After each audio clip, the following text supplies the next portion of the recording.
Support for your public radio station comes from our members and from Monroe County Economic Development, accepting applications for the Micro Advantage Loan Program designed to help small businesses with expenses such as equipment upgrades, marketing, and hiring. Details at monroecountybusiness.org. From WXXI News, this is Connections. I'm Evan Dawson. Our connection this hour was made at the Karman Line, the internationally recognized boundary between Earth's atmosphere and space. It's 100 kilometers above sea level. It's the point at which the air becomes too thin for conventional aircraft to maintain lift. You've got to be in a spacecraft at that point. It's the gateway to space. And last week, a Rochesterian became only the 717th human to cross the Karman Line. Aaron Newman has become a kind of extreme explorer. He had already been to the lowest depths of the oceans. So Newman has now earned the distinction of being only the 7th person ever to have been to the top and the bottom of our planetary scale here, down at the bottom of the oceans and crossing that line into space. And he understands what the cynics say. Newman traveled to space as part of a Blue Origin crew. That's the company created by Jeff Bezos to bring more people to space. But the cynics tend to scoff and call it a rich person's version of tourism, unreachable for almost everyone else. And for the moment, it's hard to argue that point. But Newman has a different idea. He told News 10 NBC last week that when the airplane was invented, it was initially viewed with similar skepticism. Only the richest of the rich would fly, a playground for the 1% of the 1%. What would happen, Newman wonders, if spaceflight became more common, the way commercial flights have become common? One effect, he believes, would be the reduction in tribalism that divides people around our planet. He says just seeing the Earth from that perspective can change a person. Let's talk about all of that and more with our guest who is fresh back on the ground here. It's probably good to be on the ground. Actually, Aaron Newman probably doesn't even like being on the ground. Welcome to the program. He's a Blue Origin astronaut, founder of Exploring Our Deep World. Thank you for being here. Thank you. And you did an amazing job explaining that better than I could. Well, I've heard what you've said for the last week here. That's part of my job. Very eloquent. But you're going to have to speak for yourself this hour. Thank you. So, first of all, I want you to tell listeners a little, before we talk about the trip to space last week, a little bit more about yourself and how you ended up pursuing some of this. I mean, even the interest in our deep world. And I mean, this isn't just I'm going to go to space one time and be done. This is, you do a lot of really interesting, in my view, extreme stuff here. Yeah, well, I did software companies for 25, 30 years, and it's right time, right place. I ended up very successful. And then I was going to retire, but what am I going to do? Retire and sit around and play golf or twiddle my thumbs? I need a passion. I need something to do. And so I started traveling and kind of getting into some of the history.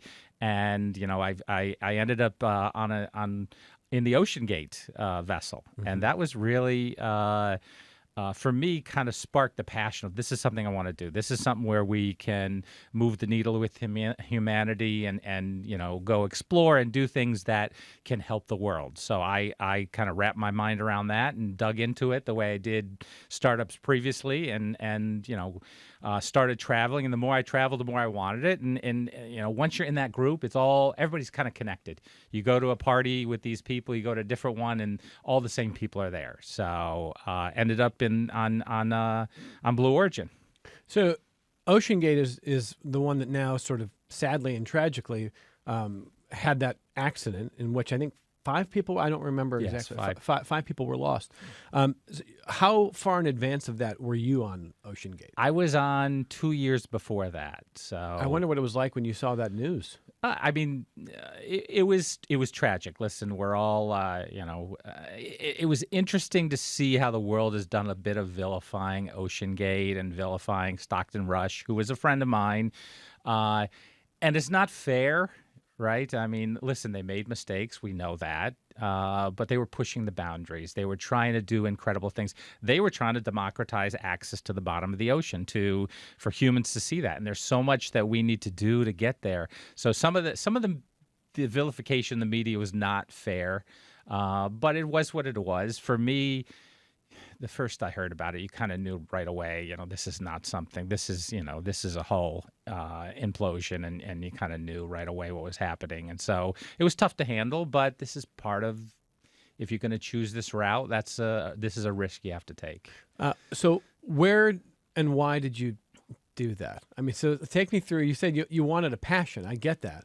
But why the bottom of the ocean? Well, and I don't think I knew going into the Titanic, but actually Stockton was one of the people who really educated me and first opened my eyes on the idea that the bottom of the ocean is less explored than the surface of the moon, right? We know more about the moon and what's there, versus the bottom of the ocean. This is our planet, right? And we don't know anything about it. And it's 71% of the Earth is the ocean. It's where most of the biomass is. It's where most of the carbon is sequestered. It's where most of the oxygen is generated, and yet we don't have a clue what's going on there. And that's if you want to protect and be good guardians of the Earth, we have to understand what's going on there, and we don't have a clue. We don't know. We have no idea. And so, for me, if I can help. And that's the idea behind Exploring Our Deep World. My nonprofit is enabling scientists to get access to this so we can measure it, so we can know what's happening there. I mean, right now, we've fished out 90% of everything in the ocean.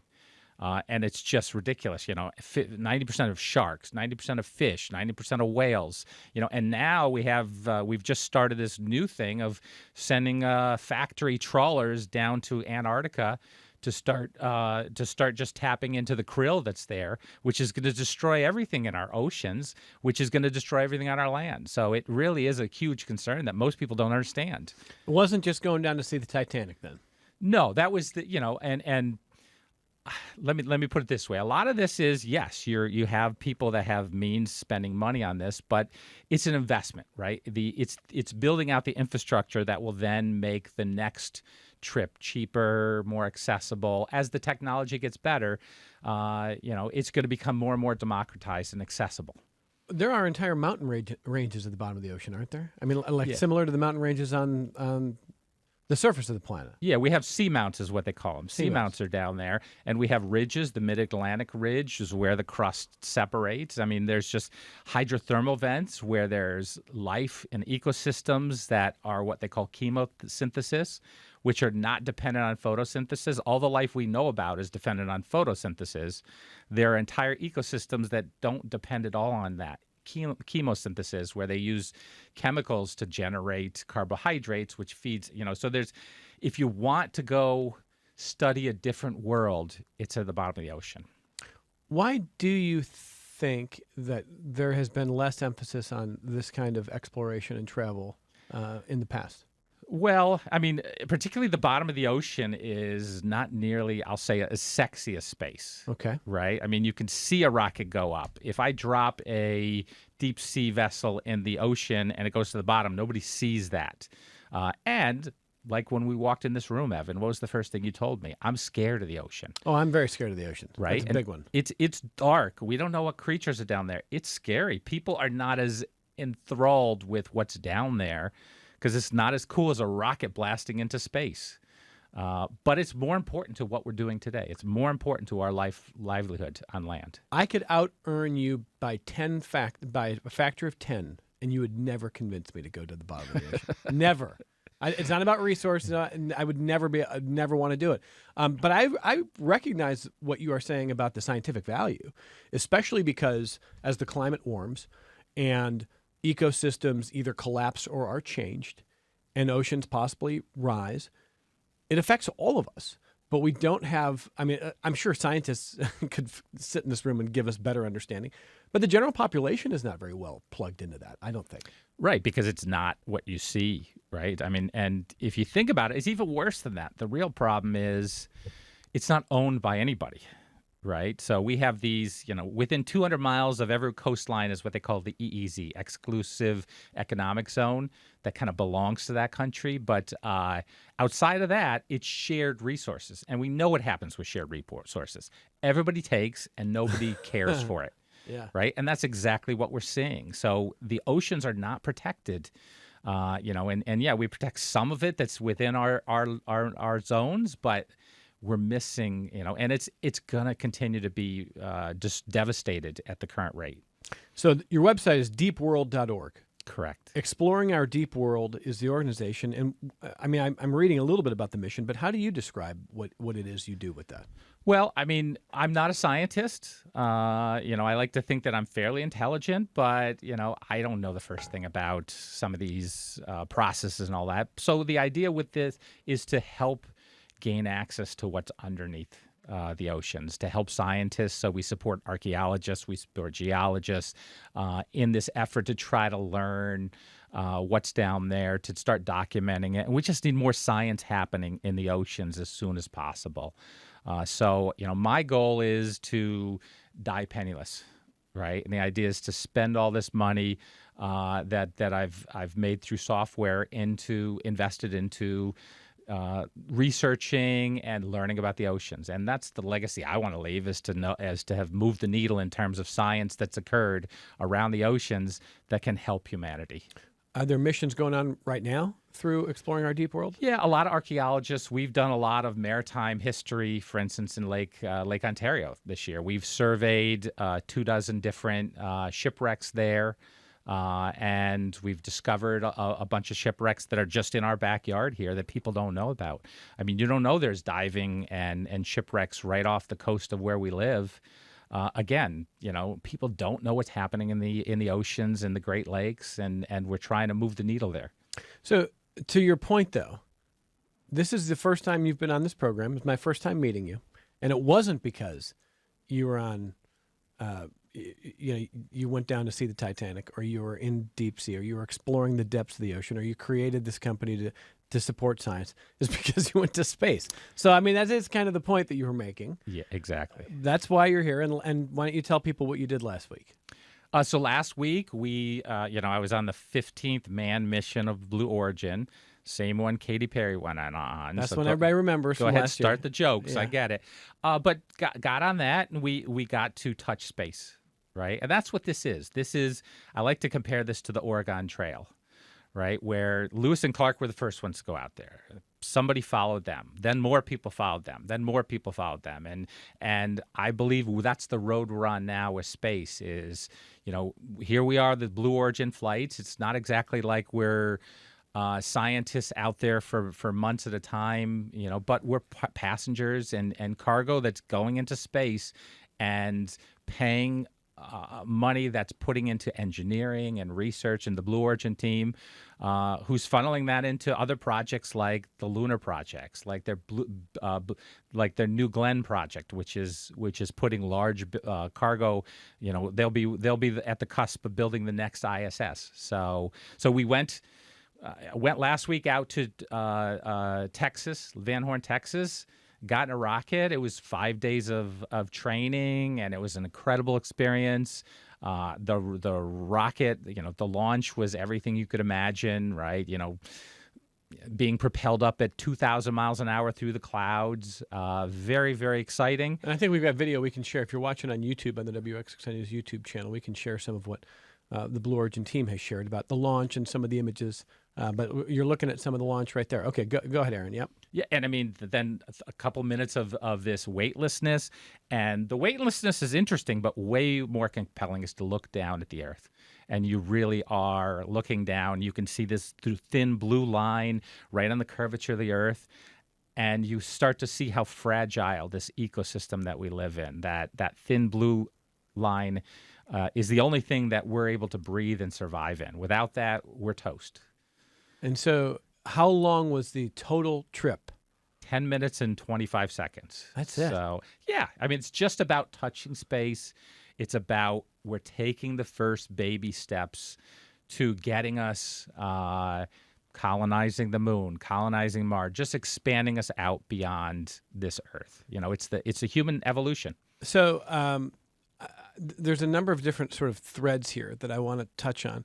And if you're just joining us, we're talking to Aaron Newman, who is the founder of Exploring Our Deep World, and joined the Blue Origin astronaut team last week as part of this crew, the 15th manned crew for Blue Origin, right? Correct, yes. So he becomes the 717th human being to cross the Karman Line, which is that boundary between Earth's atmosphere and space. And we're talking about what Aaron experienced from the perspective you get there. We're also going to talk a little bit more about the possible democratization of this, the possible accessibility for future human beings. I mean, right now, it's still pretty prohibitive for most of us, but let's start with the perspective. So you said the weightlessness is cool, but it's the perspective. I got to ask about the weightlessness anyway. I mean, Is that pretty funky to It finally is, but experience listen, that? are you a scuba diver at all? No, absolutely No. not. If you want to experience weightlessness, go scuba diving, right? I'm It's scared of water, man. as he's got a glass of water I in his know, I face, know. right? Yeah, I mean, we're not natural creatures. We're not whales. It's not programmed into us. But it's very interesting to be weightless. But more important, and anyone that goes on this trip knows, many people don't even get out of their seats.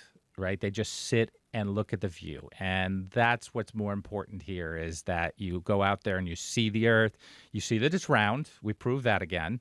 And we see the thin line, and you see a world where you don't have boundaries, right? And you see that it's one piece of land, and there's one set of humans here, and that we need a little different perspective. They call it the overview effect, and there's a whole kind of book on it by Frank White.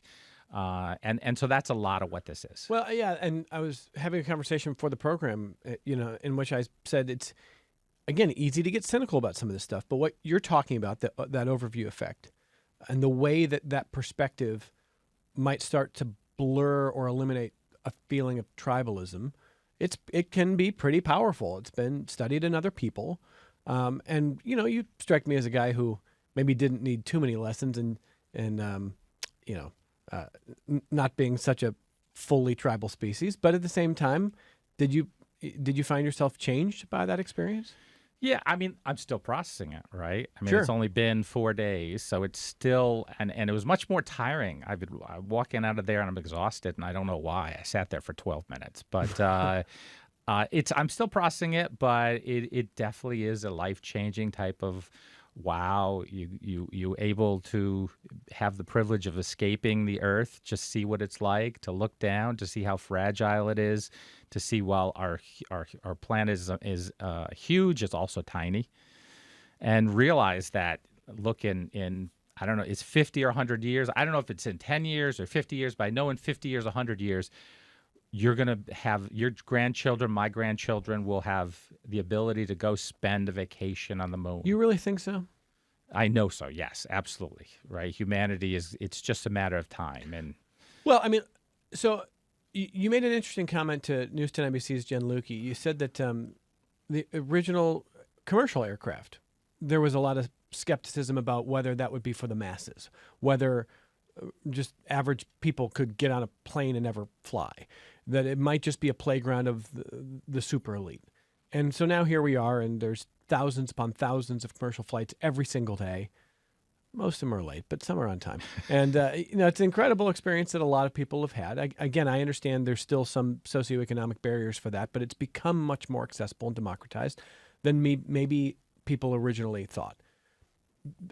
I can see the idea that this kind of travel and experience could go in that direction, but I could also see the argument that says it's too resource heavy, it will always be too expensive, it will always be too much risk, and that this will remain sort of unreachable for a lot of people. You don't think so, though? no, not at all. I mean, you could have said all those things about the first aircrafts and flights, but this is absolutely about driving the price down to the point where this will be. I mean, think about aircrafts. What did airplanes do for us? Yes, it was a neat trip, and it's amazing to see the view. But more importantly, it really has torn down barriers, right? The fact that we can go travel and see other countries has really brought people together.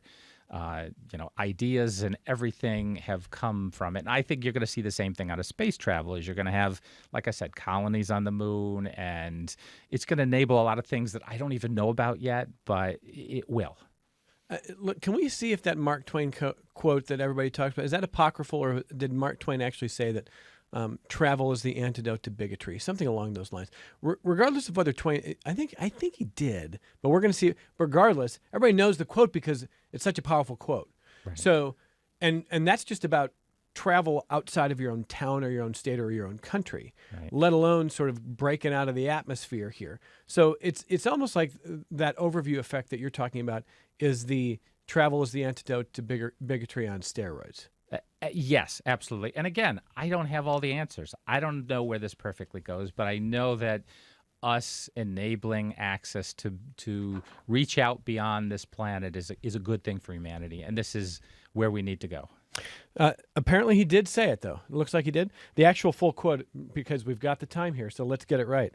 Travel is fatal to prejudice, bigotry, and narrow-mindedness, and many of our people need it sorely on these accounts. Broad, wholesome, charitable views of men and things cannot be acquired by vegetating in one little corner of the world. Yeah. You want to endorse that? That's pretty good. I absolutely agree. And I've read his book. What's his Travel Abroad, or where he actually goes into the Middle East and he goes The Innocents Abroad. Yes. The producing team just told me in my ear. Yeah. I didn't know it off the top of my head. He goes and he visits the Dead Sea and he visits Jerusalem and he visits and here's a guy who got it. I think, wasn't Mark Twain also the one that started one of the forest fires in Tahoe out in Nevada? Don't ruin this burned for me. down. We're having a nice conversation about his son. I don't know the answer to that. But no, the Innocents Abroad is, I have not read it myself. Yeah. But these sentiments are there for a reason. You believe that the democratization of the experience you had is possible. For the moment, though, this is the one thing that you were saying last week that I was like, there's no way. I correct me if I'm wrong. I think you said to reporters last week that, while there aren't people in poverty on these flights, it's not all just rich people on these Blue Origin flights. Is that?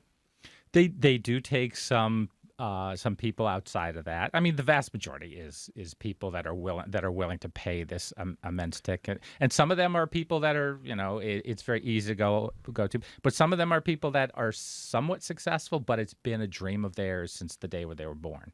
Right? Some people just have this space. It's a little of the there's many of us who grew up watching Star Trek. Right. And, the whole beginning diatribe, the whole beginning talk about searching and going out, and that's built into many people. I mean, we want to explore. And so this is a step. I wish we could snap our fingers and go to a different galaxy, but this is the best we got right now. Everything I've read indicates that to get on the waiting list, it's $150K. And then I still think you're bidding for a ticket. Is that correct? No. That's not correct. You're way off. Well, you could break some news then. I absolutely am under NDA, and we'll get. You can't tell us what trouble. you paid to get on there. I can't tell you, but Come go on. ask. But you're not close. I'm too low. I can't tell you that. I'm too high. I can't tell you that. Just write it down and pass me the number. You can't. Can you at least say that it's prohibitive for most people still? The currently the published price of Virgin Galactic, which is the other people that are trying to do it but not there, is $450,000. Okay, that's prohibitive. Yes. Yeah, obviously. Yes. Okay. In the future, you think it would be not dissimilar to what people are paying for air flights right now? And again, I'm not talking about today's dollars in the future. I'm talking about like a rough equivalent, which would be, not $150,000 going to waiting list or $400,000, but people might be able to do this for $500 or $1,000. You think so? I think so. I mean, if you think about it this way too, I mean, they don't use fuel. What's fueling these things is hydrogen and oxygen. Right, hydrogen is the propellant, and they use an liquid oxygen as an oxidizer, and the byproduct of it is water. Right, so one of the reasons that they've gone down this, you can also use other fuels that are more methane based and all that, but Blue Origin specifically uses hydrogen because when we get to Mars, there's plenty of hydrogen there to mine, which will allow us to expand beyond that. So it's as well. It's not a huge, it's a little ironic. People that are like flying their private jets to a conference on global climate change, but hopefully what we're seeing here is a little bit smarter use of, because if we look at it, we don't really have an energy problem. There's plenty of energy in the solar system. It's just how do we tap into it in a smart way?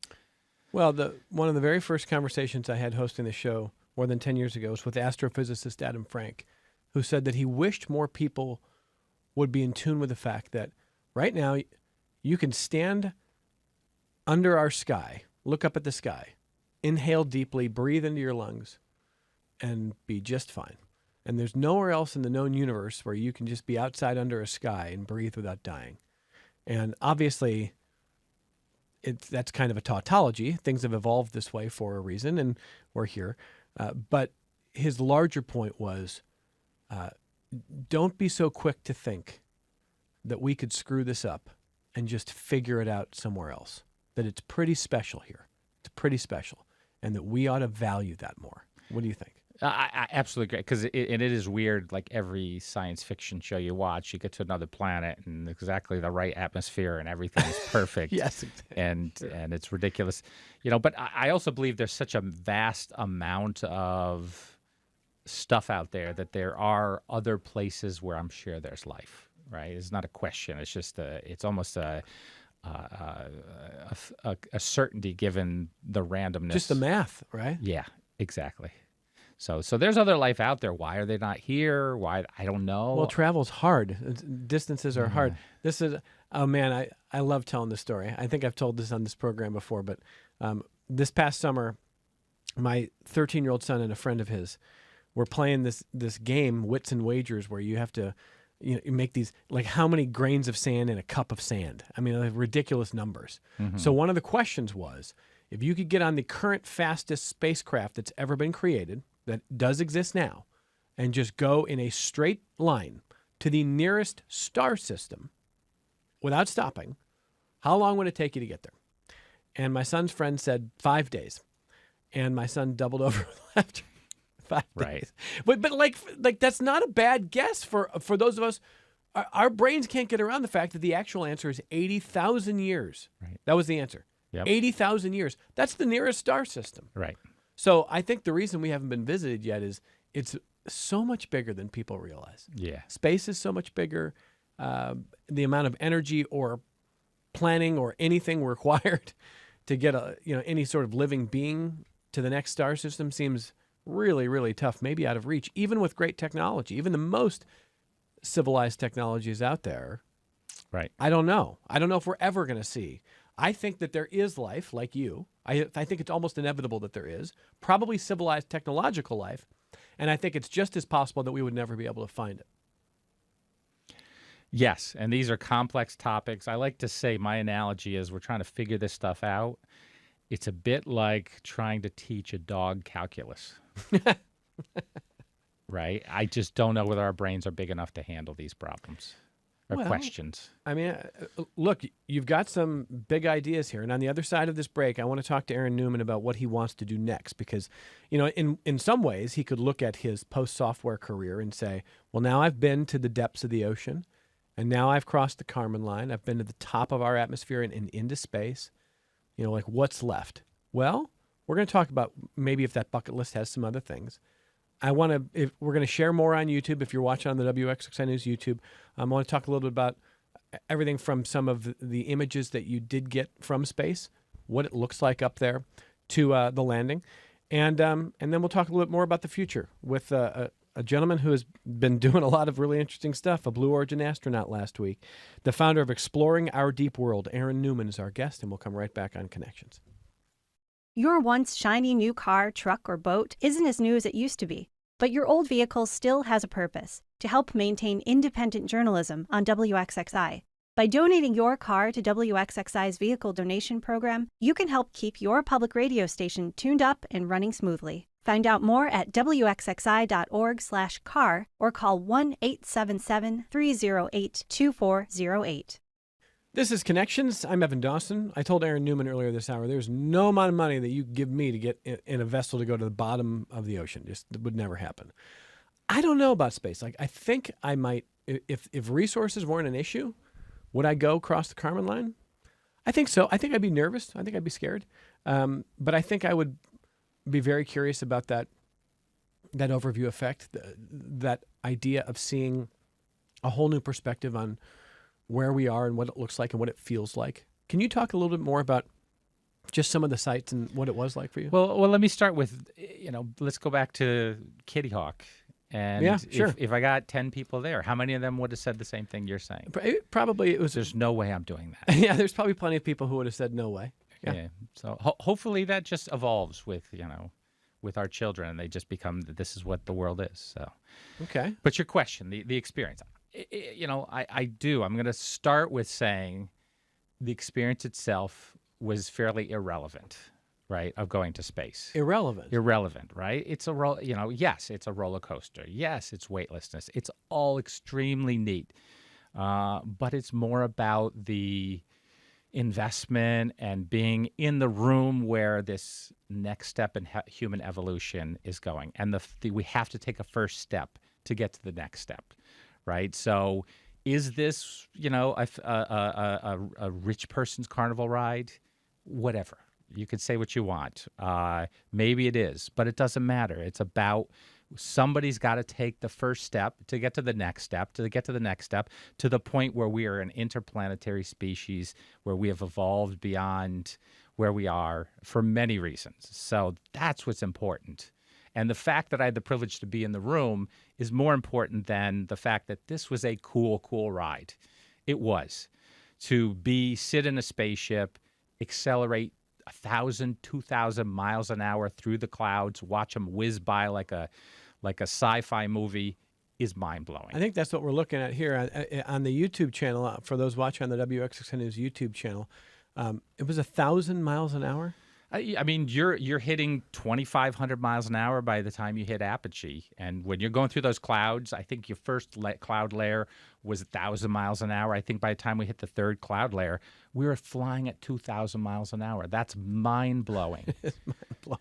Right? The physics and the scientists and the people that made that happen, that to me is what's mind-blowing. The view of you actually see the curvature of the planet. Yes, it was definitely more space than I thought it would be. That's kind of what I wanted to ask you, because a lot of people, I think, hear about the Karman Line, and they think it's like going from the blue sky to all of a sudden black space with stars and everything popping, and it's not quite like that. So, but it felt more like a space experience than maybe you thought. Yes, once you get up to above, you're going through, and you're at the level of a jet, 35,000 feet, and you look out, and it's what you see. And then 2 minutes later, you're literally like looking down and you're in space, right? You could see the curvature of the Earth. You could see, it's not like you're at the moon and you could see it as a ball, as a pale blue dot, but you do see a big part of it. You can see a third of the Earth, and you're looking out of this giant window, and it's mind-blowing to see. And you can see that blue line is the most important piece of it. What surprised you the most? What surprised me the most? I think just looking at the view. And it went so quickly. I mean, you're there in weightlessness in that place for 3.5 minutes. And I think I had so much adrenaline and so much excitement. A lot of it's fuzzy, right? I didn't remember it. Like, I remember going up. I remember coming down, and we had GoPros in our hands, luckily. And as I watched the video, I kind of remember it.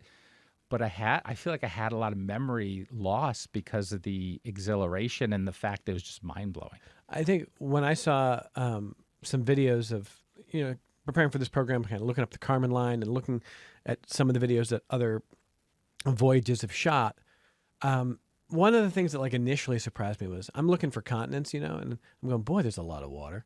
But that doesn't surprise you at all. If anybody is surprised at that, you would not be surprised at just the preponderance of water on our planet. Which, if an alien came to this planet, looked at it, they'd register it as a water planet. Right? It's a water planet. It's not a land planet. It's a water planet. Well, it's rocky. I mean, there's some islands, pretty big islands, but it's not majority rocky land. It's majority deep blue water. And so what was it like for you to see some of that? I don't know what continent what direction you're pointing in. What were you looking at? Did you know? You're going straight up and straight down. So we're looking at North America mostly. Okay, and the capsule's spinning. So you do get, we are very fortunate too that we had a harvest moon, full moon, 94.4% of the moon was visible at that time. So we have these incredible shots of not just the Earth, but the moon there as well. So this is, I think, the second or third flight that happened. So very lucky to be there to see that. And then I think we've got a little bit of video of the landing that we can share if you're watching on the WXXN News YouTube, which like and subscribe. We'd love you to do that. I'm always amazed that you can even land these things. And can you describe what that was like coming? Because you talk about going up at 1,000 miles an hour, 2,000 miles an hour. What about coming down? Well, so coming down, that might have been what was the most interesting thing, is that going up, you hit about 3 Gs. Coming down, you're hitting 5.5 Gs. So you're actually, and it's very counterintuitive, right? Why am I hitting G's falling down? You'd expect weightlessness, because as you fall, you're accelerating, you hit the thick atmosphere, it's like a giant brake. So you're actually experience much more being pushed into the seat, coming back down from that atmospheric brake than anything else. That's what 5Gs feels like? Yeah, and it hurt. I mean, I don't want to say hurt, but as we crossed that 5Gs, I had a little bit of panic there, because it's like, if this continues, I'm going to get crushed. It was definitely, your face is pushed back and you're a little bit, it's only for a couple seconds, but you start to get a little hard to breathe and all of that. And so now we're seeing what looks like a couple big parachutes there, Aaron Newman. And you slow right down. Yeah. To where, you have a minute, 2 minutes left, and you're 1,000 feet off the ground, and they have parachutes there. You're coming in at 20 miles, you're down to 10 miles. By the time you hit, little puffs of air come out, and it's a little bit like you're just landing and getting dropped a couple feet. Is it surreal that when it's over, you're sitting there on the ground trying to process what you did for the last 12 minutes of your life? It really is. It's your adrenaline's pumping. Like I said, you kind of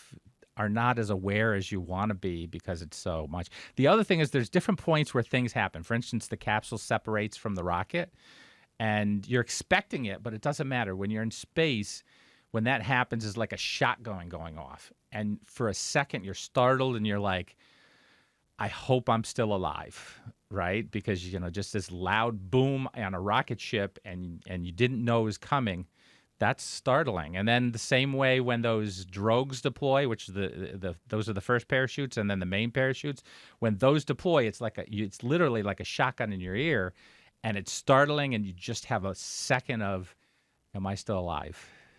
Man, it's kind of dark, and it's probably very natural, and we've all know the high-profile losses we've had in space, but turned out that was just part of the mission. That was part of the process, and then you're on the ground, and that's it, and it's over, and you're changed, and you got to figure out what it all means. And you say you're sitting here 4 days later still processing. Yeah. Well, I think now the goal is to leverage this to get some word out, to help people understand where we should move as human race. I mean, and for me, it's also focusing people on the oceans, right? So a lot of the view from above, like I like to say that space for me was a bit of a side quest. Right, and a lot of it is so I could see the oceans from there, and create a voice that I can use to kind of further some of this exploration around oceans. Are you thinking in the future you're done with space travel? I mean, like, can you take me through a little bit of your mindset now that I don't know if you've, when you use the word conquered it, but you've done it. So what do you want to do next, and does it involve space? I would love to be one of the foremost people in space exploration, right? I can't afford it, right? So I like to draw this analogy of what did we do, right? Our trip there was a giraffe near the road. We drove by it and slowed down to about 15 miles an hour, looked out and saw the giraffe, right? I didn't get to touch the giraffe. I didn't get to interact with the giraffe. I didn't get to really know what a giraffe was, right? I think you need a week in space to really develop that type of relationship and understanding of it. I would love to do that. I can tell you, I'm not under NDA for those type of things. That's a $30 to $50 million trip. Whoa. Right? So you're going to have to be a billionaire to do that, right? So I would love to do that, but it's just not going to happen, right? Unless I win the Powerball. So for me, and if you want to build a space rocket, you better be Elon Musk and Jeff Bezos, where you can afford to throw away tens of billions of dollars, with a B, billions of dollars. So for me, ocean exploration, which I think is very compelling and even more relevant because this is still our planet. Half of leaving our planet is to also look back and realize that we need to be better stewards of our planet, that the moon is wonderful to colonize, but nothing is, as your point earlier, nothing is as beautiful as the Earth and built for us, and we're going to need this for a long, long time. So let me read some emails from listeners. So a little bit of dissent from Beth. Beth says, I disagree with the statement that air travel today is accessible for the masses. It's not true. How many people living in India, China, all the countries in Africa and Latin America, and even in the United States, yes, in our own rich nation, have never traveled by air and never will because it is too expensive? it's a fair point. I don't think Aaron Newman was saying that it has been democratized to the point where literally everybody has flown on an airplane and could do it tomorrow. I mean, I think certainly it remains expensive, and it's gotten a little bit more expensive as it's ticked back up. The point is, when there are thousands of flights a day commercially around the world, that is not the same thing as what's going on with Blue Origin or what are the other companies? Is SpaceX in this category? SpaceX, Virgin Galactic, and Blue Origin. And Blue Origin. I mean, that's all I think Aaron was saying, is that if you look at those three small companies today, that Aaron cannot, he says he can't tell us what he had to pay. But, you know, it is not cheap. It is not accessible to a lot of people on the planet.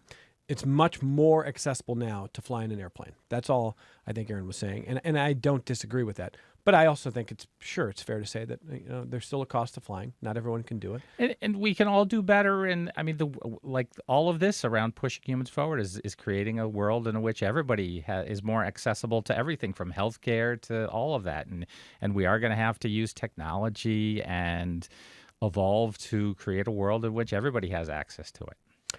Roger says, we should obviously explore the deep sea. I just can't help but think that one of the more depressing things we will find is a lot of human-generated garbage that is probably down there. Not just shipwrecks, but trash that has managed to find its way from our rivers to our oceans. From what I understand, there's a huge floating island of garbage out there right now. That's sad. That's from Roger. What would you say to that? Absolutely. There will be. I mean, they did find a plastic bag or a bottle in the Marianas Trench. But that, you know, and it's not going to discourage me, and it's, you know, and now we're going to go clean some of it up. So, you know, it is what it is. You know, absolutely, the oceans are a shared resource, which means we have a garbage patch that's the size of Texas floating around the Pacific Ocean, and it's going to cost us hundreds of billions, if not trillions of dollars to clean it up. I don't even think that's our worst problem. It's disgusting, but it's not our worst problem. The worst problem is that we've fished out so much of the biomass that it's starting to crack. It's starting to generate cracks in our ecosystem, right? And the fact that we now have factory trawlers in Antarctica that's going to start taking chunks out of the krill base there. And krill is the base of the whole world. If you mess with that chunk, everything's going to come toppling down. So we need to stop this insanity. You have not been to Antarctica? Yeah, I've been to okay, Antarctica. I'm sorry. So you have, okay. Yeah. That's like... Well, on one of these trawlers. No, joking.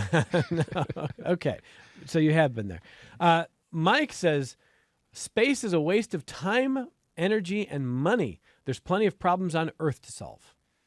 Yes, we hear this all the time. You know, why won't the people use their money instead of going to space to, you know, solve world hunger? And I think we have to do it all, right? We don't just focus on one problem, but absolutely we have to push forward with advancing technology and our capabilities, because that does have, and I'm going to say it, the trickle-down effect. And I know people don't like that, but it has a trickle-down effect on humanity, and we need to be doing those things. Doesn't mean we're not going to try to solve those problems, but most of those problems we face are not a question of resource. They're a question of politics, religion, those type of issues that are creating a lot of these local problems we have. Diego writes in to say, I think the more accessible way for the general public to explore themes of space and humanity is by watching Gundam, a mech anime. I don't know this one, Diego. He says there are many series in the franchise where humanity has technology and ships to get into space, but still has to grapple with division and war. I've seen a few of them, and yes, the giant robots and their pilots are cool, but so is the way of storytelling in different societies with advanced technology. That's from Diego. Interesting rec from Diego. I've not heard of that myself. But the general idea there is that even if we have a future where we can colonize the moon, where we can travel more widely, we're probably still going to have division and war and fights over resources. And we saw that in the space series, The Expanse. You know, are you an optimist that this species can figure out a future that isn't so divided by war? I'm very much an optimist, and you know, I don't want to get into arguments about it, but my own personal view is we are so much better than we were 20 years ago. when we were 50 years ago than we were 100 years ago, and we like to talk about the derisiveness but the amount, how far we've come is amazing.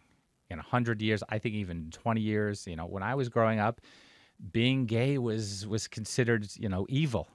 And we've gotten over that. And we've, and the humanity is going to evolve, and it's going to get better.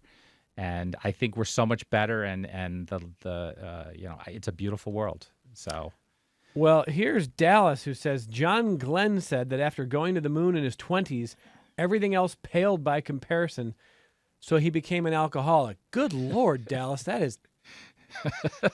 I don't know if John Glenn actually said that, by the way. I probably should have fact-checked that email first. Yeah. But the larger sentiment is that John Glenn has said that once you've had an experience like that, it's hard to get the same adrenaline rush on day-to-day activities. Are you worried about that? Well, this is the best comment ever. So I loved that he just brought that up, because I'm now looking at myself, and not that I'm 20, but I'm like, well, what am I going to do to top this? I don't know that I can. And so, do I need to top it? Maybe not. But right now it's like, okay, everything else I do may pale in comparison to this. But it is what it is. I don't think I'm going to become an alcoholic. But and again, I didn't do this for the exhilaration, the adrenaline. It was about just being a part of, being in the room where this is happening, and being just my small contribution of whatever that price was to the engineering and to making this more accessible to everybody else. I wish I would have thought to pull the Brian Regan clip, because this is one of the few guests I'll ever have on the show who could be. So Brian Regan is a comedian who talks about the meme monster, the person at the parties who can't stop talking about themselves. And he says he always has wanted to go to the moon, just so he can be at a party with these very selfish people and just let them go and then wait to drop in and then just say at the last second, oh, yeah, I've been on the moon. And, and then the whole room, he says, just stops, because nothing can top that. And now you can say, well, you've crossed the Karman line. You're just going to drop that at parties and just shut the room up, I guess, Aaron. I'm just going to wear my spacesuit around all the time. Right, exactly. I was going to wear it here, but no. Let me get Chad in Auburn on the phone. Hey, Chad, go ahead. Hey, nice to hear the story. I'm feeling a little bit guilty every time I get in an aircraft and fly somewhere for the pollutants that it apparently is sending out. How does that compare with a trip such as yours? The pollution generated from a trip, you mean? Yes. Okay. Good question, Chad. Yeah, go ahead. Well, listen, there's probably resources that are consumed. I mean, on the positive side, this is hydrogen mixed with liquid hydrogen and liquid oxygen, which generates water. So it should have a net zero carbon effect. So, from that perspective, you can sleep well. But I'm sure there are resources that are being consumed by this. But again, it's good. You're very noble to feel that way when you're, but I hope that we use technology, that all of this advances technology to the point that we can do better. So I don't want to just sit in my house doing nothing for life because I'm afraid of consuming. But I do have to make an effort to say, well, what can I do with technology to offset what we've done?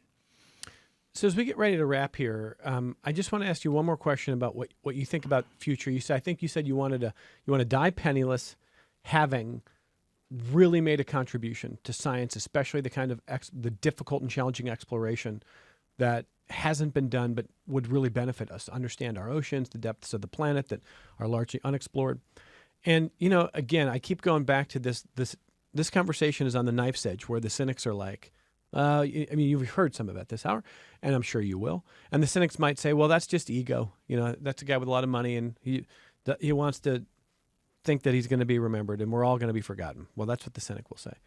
But, on the other side of that, you are not out there, as you said, just playing golf every day, just kind of spending money in ways that don't have any effect on others.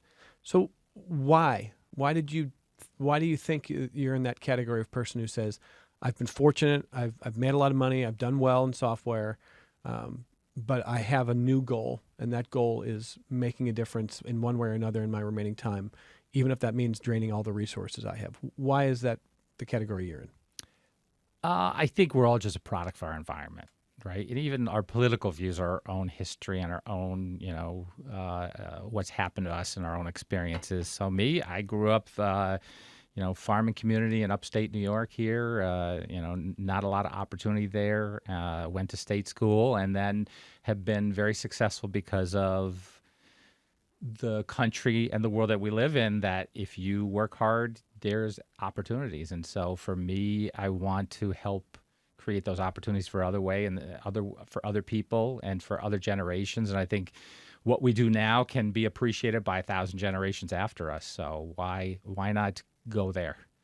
If they're here for it, I hope they're going to be here for it. You say they're going to be here for it. Absolutely. Yeah. You can't get rid of us now. What town did you grow up in? Owego, New York. Owego. Yeah, middle of nowhere, sad town with not much going on. It's got it's down near Binghamton. Yep. It's got a great annual Little League tournament. I can tell you that. Does it? Okay. Having coached in the Owego tournament the last few years. Good. But yeah, it's quiet. There's not a lot around, and it's an interesting drive down. So a far cry from Owego, where you grew up. I want to thank you for telling the story and for being here.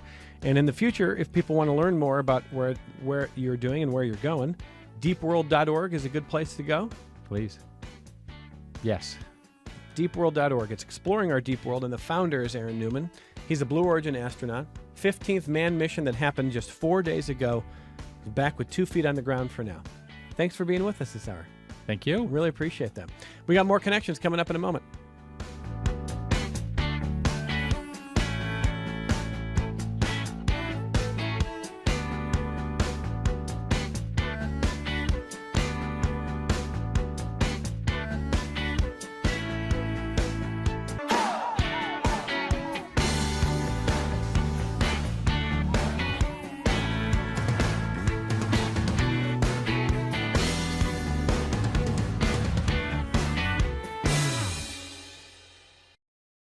One of the best ways to support WXXI is to become a sustaining member. You give a little bit each month, and your contribution renews automatically every year. Sustaining members provide a stable source of revenue for your favorite programs. For as little as $5 a month, you can become a sustaining member at WXXI.org. This program is a production of WXXI Public Radio. The views expressed do not necessarily represent those of this station, its staff, management, or underwriters. The broadcast is meant for the private use of our audience. Any rebroadcast or use in another medium without expressed written consent of WXXI is strictly prohibited. Connections with Evan Dawson is available as a podcast. Just click on the Connections link at WXXInews.org.